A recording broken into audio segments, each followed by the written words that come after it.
Hello, welcome to Financial Insider Weekly. I'm your host, Michael Gray, CPA.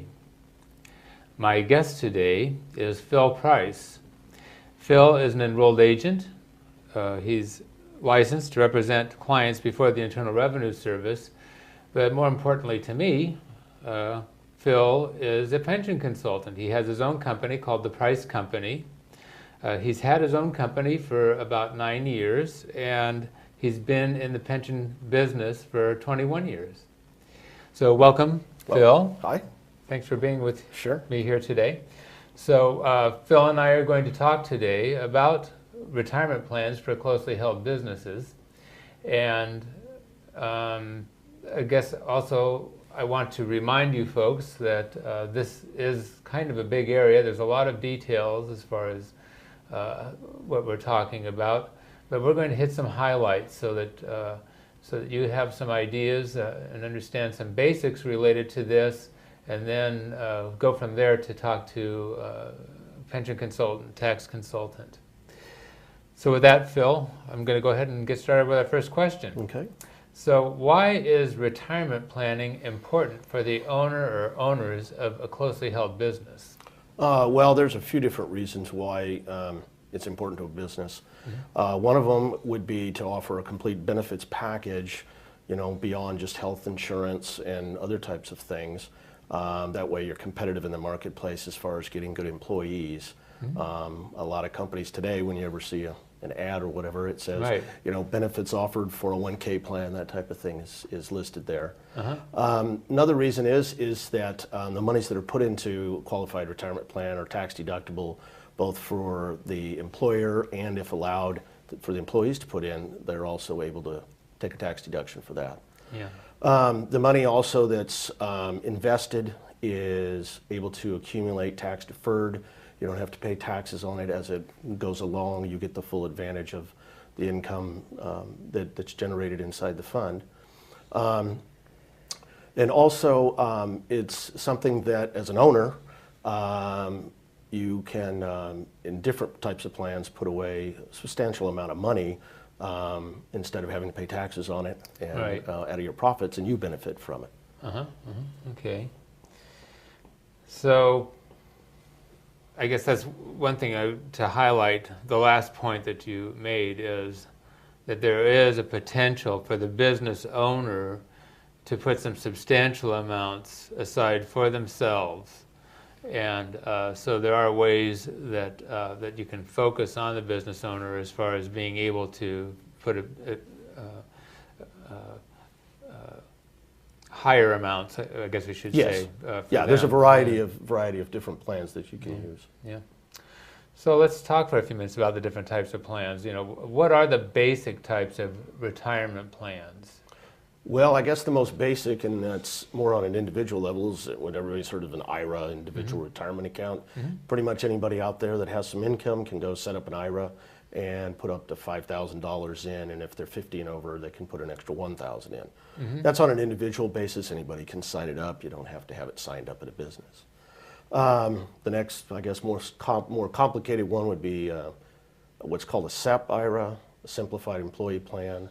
It's a real simple employer plan where the employer funds it. The employee doesn't put any money in, and but it has some of the same limits as a profit sharing plan, a qualified plan, but it's meant for owners to be a simple plan and not have to have an administrator or anything like that. The limits are similar to that of a profit sharing plan, which is $49,000 as far as a yearly limit goes. But there's different coverage issues. You have to possibly cover a lot more employees, because anybody that makes over $550 gets put in the plan. Yeah. So you don't have very much flexibility with a SEP type plan. No. I mean, you have to follow the rules, and you're kind of on your own. You set it up and you have to administer it. And then the monies that go in are 100% vested. What's called vested, meaning the employee has a right to the money at any time. Right. And basically, once the money's put in, it's in an IRA, and Yeah. the employee can go take it out, which is kind of a con for that, Yeah. if they're not willing to save their money for themselves. Right. The next type of plan would be a simple. It's like a 401k. It has a few lower limits, and so you're not able to put as much money away. The maximum is 11,500 for a deferral out of your income, and 2,500 more if you're 50 and over. And the employer has some mandatory contributions that it has to make for that. The next one would be a profit sharing plan. That's a very flexible plan, just like the SEP. Again, it's flexible. Anywhere from 0 to 25% of eligible pay, dollar amount maximum $49,000 in an account. That you can make as a contribution each As a year. contribution, yes, Yeah. each year. And then a 401k plan, which everybody talks about, is a profit sharing plan that allows an employee to put money in out of their paycheck. Right. It also allows the employer to match a certain amount, and that's an incentive to get the employees to put money in, that if there's a match there that the employer can put in. Also under profit sharing plans, there's a variety nowadays, as opposed to 15, 20 years ago, there's a variety of formulas that you can use. You can give everybody the same percentage, give people the same dollar amounts, but you can also set up by employee classes. And that's a place where you can give different employees different levels. There are some minimums and there's some testing that has to be done. But an important thing is that the employer could put away a substantial amount for themselves, the limit, and lessen the expense for the employees in that particular way. It's based on age. It works best with older owners and that type of thing. So there's actually a legal form of discrimination, if you will, as far as how much that an owner or whatever could put aside for himself as opposed to the other employees, whereas with the SEP, you don't have the same sort Yeah, of it's all the same flexibility. percentage, whatever it happens to be. Yeah. So, yeah, and you say discrimination, but like I said, it's based on age. And when Yeah. you think about it, somebody that's closer to retirement Yeah. needs to put more money in to have that same pot of money at age 65 if they're starting at age 55 or 60, Right. as opposed to somebody who's 25. They That's have a right. lot more years to put money in. So Yeah. it is balanced in that manner, but the dollar amounts may come out a little bit different on that. Right. And then that kind of leads into, kind of the basis of what that class allocated is another plan. It's a defined benefit pension plan. Right. That's your classic pension plan. That's the Right. one that Mom in the and old Dad used days to have, or and Dad used to have, I guess I yeah, should say, that Dad used to have, and you get the gold watch and the pension and that type of thing, and it pays you a benefit, a monthly benefit at retirement. Right.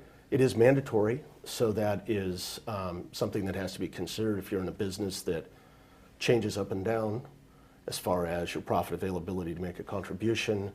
You have to be aware that a defined benefit pension plan is mandatory. You have to fund it every year. Yeah, so when we say mandatory, what we really mean is that you do have to fund it every year. Yep. And so it's a very serious commitment when a company decides to take on a defined benefit plan, because you are funding that benefit. And so, as I understand it, there's an actuarial computation that's made. Right. There's an additional professional that has to be Yeah. involved called an actuary. Actuaries are math scientists, I think. Yeah. And they're the same people that calculate premiums for life insurance and health insurance. And in this case, they basically they calculate the contribution or the premium that has to be put in for the defined benefit plan to meet the benefit payments at retirement. Right. Okay. And the defined benefit as far as who it's appropriate for nowadays, because really